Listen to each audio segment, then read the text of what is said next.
اگر شوہر اور بیوی کے درمیان طلاق کا کوئی گواہ نہ ہو تو بھی طلاق ہو جاتی ہے، جبکہ بیوی حلف اٹھانے کے لیے تیار ہے کہ شوہر نے طلاق دی ہے۔ طلاق کے لیے گواہ ضروری نہیں ہے، اگر شوہر نے طلاق دے دی تو ہو جائے گی چاہے کوئی گواہ نہ ہو۔ اب بعض دفعہ ایسا ہوتا ہے شوہر طلاق دے کے مکر جاتا ہے، بیوی کو پتہ ہوتا ہے، تو اگر بیوی کو 100% 100% یقین ہے کہ میرے شوہر نے مجھے طلاق دی ہے، تو اگر ایک یا دو طلاق دی ہے تو اس سے تو نکاح ختم نہیں ہوتا، 3 طلاقیں دی ہیں تو پھر عورت کے لیے یہی لازم ہے کہ وہ اس سے علیحدگی اختیار کر لے۔ عدالتی خلا میں بہت سارے غیر شرعی خلا ہی ہے، لیکن اس صورت میں عورت کورٹ سے خلا بھی لے سکتی ہے۔ خلا لینے کا مطلب یہ ہوگا کہ طلاق تو شوہر دے چکا ہے، مکر گیا ہے نا، تو شوہر سے جان چھڑانے کے لیے قانونی سہارا مل جائے گا اس کو۔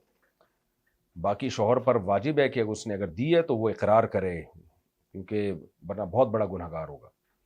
ہاں، اگر عورت کو پتہ ہے میں جھوٹ بول رہی ہوں